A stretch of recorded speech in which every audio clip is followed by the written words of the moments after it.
you're working on a dream, at some point in time, a transition takes place. And the transition is what you are becoming in pursuit of the dream. Because even if you don't get the dream, you become such a strong and powerful person, it will so change your life, you can look at something else and say, well, I think I'll go do this then. Because you've now developed yourself in such confidence and such competence in how to deal in the arena of life that you can move into another area and not miss a beat.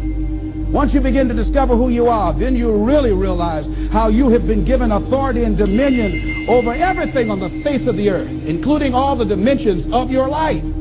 But you can only do that through the struggle of life. And most people avoid the struggle. Most people go through life avoiding pain. And when you go through life like that, something in you dies. Something in you that you never activate is lying dormant in there, that you never get a chance to call on because you have not challenged yourself. Somebody said the land of familiarity belongs to the dead. That most people like to feel like they're a king in the area of their comfort zone. They only want to do those things that they know how to do well. Osborne said, unless you attempt to do something beyond that which you've already mastered, you will never grow. So if you want to begin to grow, you've got to put something out here that you can't reach easily, that has got to make you stretch, got to make you jump for it, got to make you get back a little bit and dig in so that you can take a leap for it. And maybe you jump up there and you miss it and you skin your knees and you come back again and you bust your lip next time. But you keep on, and through that process, you learn how to leap higher. You start challenging yourself to dig deeper, and then you discover some things about you that you don't know right now. Some talents that you have in you that you didn't know that you can do. I started out just talking to kids, and now I'm speaking at corporations. Now I'm traveling. I didn't know I can do this, but had I not given myself a chance, and I'm saying to you, give yourself a chance. Here's something else.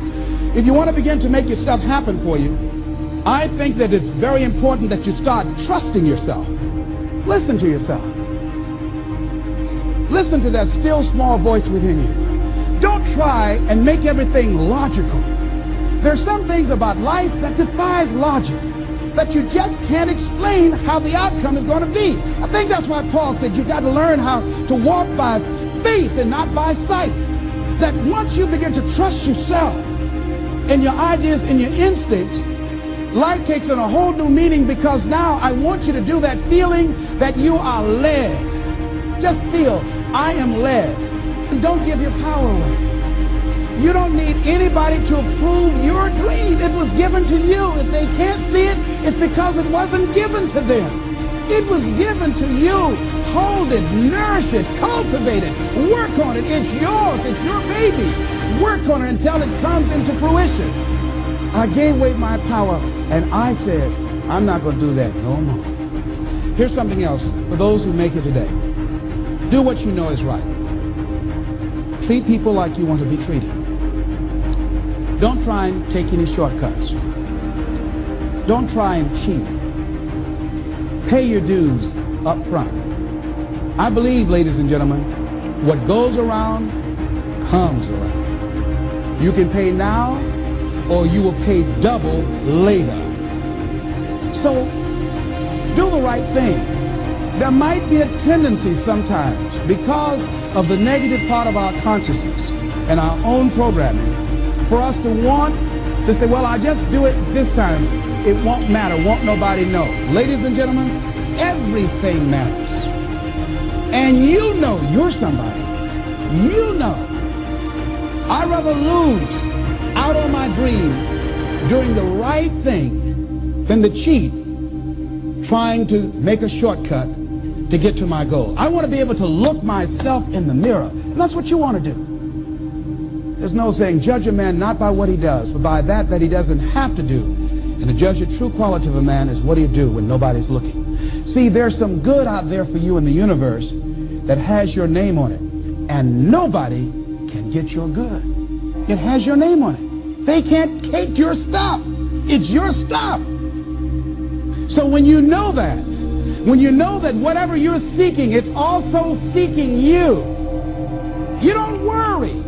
You don't run scared. You don't think somebody's going to take it from you. You listen to your inner voice and you always take the high road. There will be the tendency, the natural inclination to take the low road. You must resist that. Here's something else I encourage you to do if you want to make it today. Keep your agreements. Keep your agreements that you make. And establish a network of people who will also do that.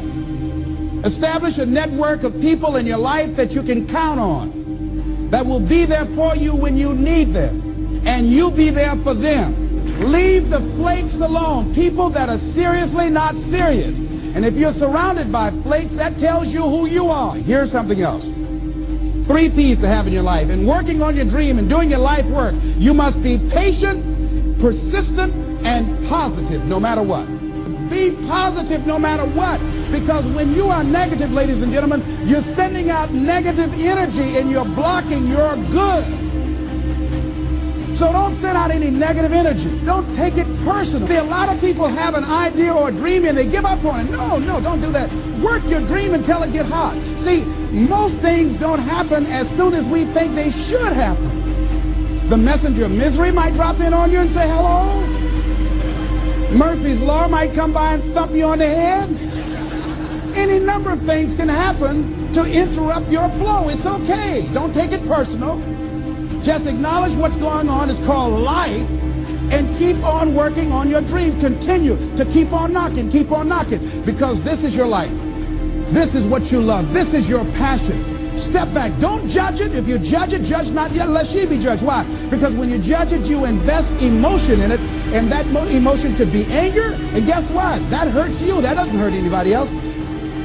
So what do you want to take yourself out early for by internalizing things? Shakespeare said, nothing is neither good nor bad, but thinking makes it so.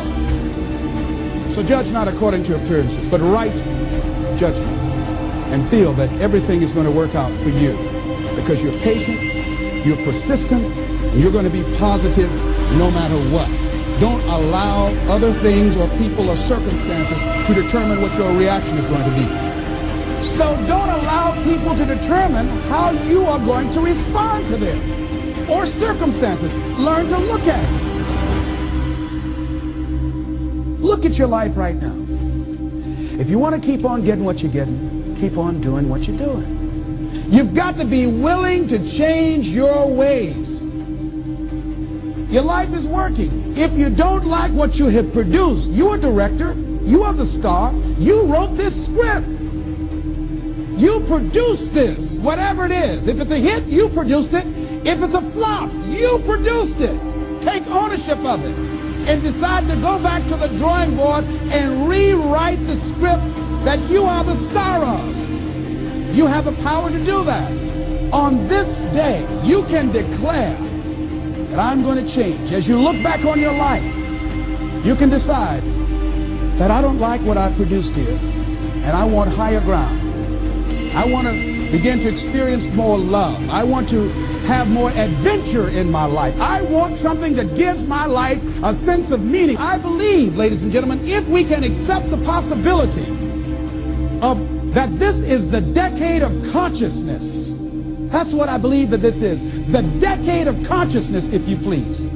A time where we can begin to create in folks' minds the idea, the possibility that we can create a more humane society, the possibility that we can create more love, communication, and understanding in relationships, the possibility that we can create a drug-free America, the possibility that we can create the kind of respect for diversity and difference in our multicultural society, the possibility that we can begin to develop the mindset to bring out the best in people, to encourage them to achieve their greatness and support them in their dreams, that if we can, in this decade of consciousness, to begin to see and envision that happening, and that we all can play a role, that we were born for such a time as this, that we showed up for this, that we survived 1 out of 9 million sperms, that we have been chosen for this great work. What an exciting time to be alive.